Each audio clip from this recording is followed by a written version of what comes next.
பிரியமானவர்களே, இயேசுவின் நாமத்தில் நான் உங்களை வாழ்த்துகிறேன். ஒரு மாதத்தின் கடைசி நாளுக்குள்ளே வந்துட்டோம்ல. இப்போ தான் வருஷம் முதல் நாள் ஆரம்பித்த மாதிரி இருந்தது.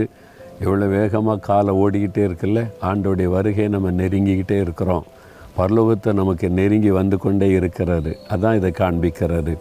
அதனால் ரொம்ப சந்தோஷம். நம்ம நெருங்கி வர வர சீக்கிரமாக ஆண்டவரை தரிசிக்கலாம், இயேசுவோடு இருக்கலாம். ஒரு மன மகிழ்ச்சி நமக்குள்ளே இருக்கிறோம். நம்ம வாழும் வரைக்கும், அவரை போய் பரலோகத்தில் சந்தித்து மகிழ்ந்திருக்கும் வரைக்கும் ஆண்டவர் நம்மளை எப்படி நடத்துவாரான்னு தெரியுமா? 81ஆம் சங்கீதம் 16ஆம் வசனத்தில், உச்சிதமான கோதுமையினால் அவர்களை போஷிப்பார், கண்மலையின் தேனினால் திருப்தியாக்குவாராம். ஆண்டவர் சொல்கிறார், நான் போஷிப்பேன், திருப்தி ஆக்குவேன் அப்படின்னு சொல்கிறார்.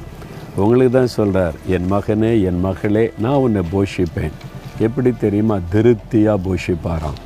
ஆண்டவர் எப்போவுமே திருப்தியாக, போதும் போதுன்ற அளவிற்கு அவர் ஆசீர்வதிக்கிற ஒரு தேவனாக இருக்கிறார்.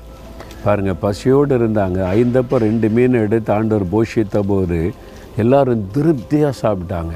இல்லை, இவ்வளோதான் இருக்குது, சரி அட்ஜஸ்ட் பண்ணி கொள்ளுங்க அப்படின்னு ஆண்டவர் கொடுக்கலை. மீதியான துணிக்கைகளை எடுக்கும் அளவிற்கு திருப்தியாய் கொடுத்து ஆசீர்வதித்தார். உங்களே அப்படி தானே இந்த மாதத்தில் ஆசீர்வதித்தார்.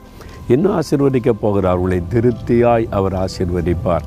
நீங்கள் பாருங்களேன், இந்த பில்டிங் பார்க்குறீங்களா, நம்ம இயேசு விடுவிக்கிறார் ஊழியத்திற்கென்று கர்த்தர் கட்டி கொடுத்தது. இவ்வளோ பெரிய பில்டிங், இவ்வளோ ஆசீர்வாதமாக மகிமையாக தெரியுதுன்னு பார்க்குறீங்களா? இதெல்லாம் இயேசுவுக்கு சொந்தம். அவருக்கு நாங்கள் வேலை செய்கிறோம், இங்கேருந்து அவருக்காக ஊழியம் செய்யலாம். ஆனால் இதெல்லாம் இயேசுவுக்கு சொந்தம். அவர் எப்படி கட்டியிருக்கிறார் பார்த்தீங்களா? ஒரு காலத்தில் வெறும் ஓலை கூரைக்கு கீழே ரொம்ப கஷ்டப்பட்டு ஊழியத்தில் உட்காந்து கடிதம் அனுப்புவது, பத்திரிக்கை அனுப்புகிற எல்லாம் வேலையை செய்கிறோம்.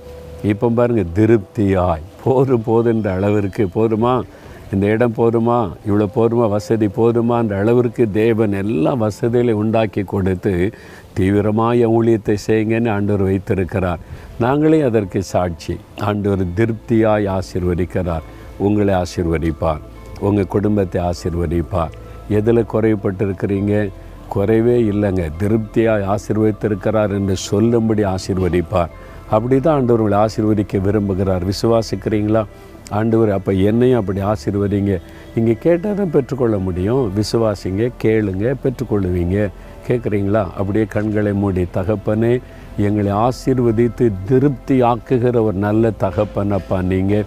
இந்த மகன், இந்த மகள் என்னையும் அப்படி ஆசீர்வதிங்க, திருப்தி ஆசீர்வதிங்கன்னு கேட்குறாங்கல்ல. இவங்களை ஆசீர்வதிங்க, குடும்பத்தை ஆசீர்வதிங்க, அவனுடைய வருமானத்தை ஆசீர்வதிங்க, அவங்க கைட்டு செய்கிறத ஆசீர்வதிங்க, நிரம்பி வழியும்படி ஆசீர்வதித்து திருப்தியாக்கி மகிழ பண்ணுங்க. இந்த கடைசி நாளை, இந்த மாதத்தின் கடைசி நாளை காண செய்த தேவனுக்கு ஸ்தோத்திரம். நாளைக்கு ஒரு புதிய மாதத்துக்குள் அழைத்து செல்ல போகிற தேவனுக்கு ஸ்தோத்திரம், ஸ்தோத்திரம். இயேசு கிறிஸ்துவின் நாமத்தில் ஜெபிக்கிறோம் பிதாவே. ஆமேன், ஆமேன்.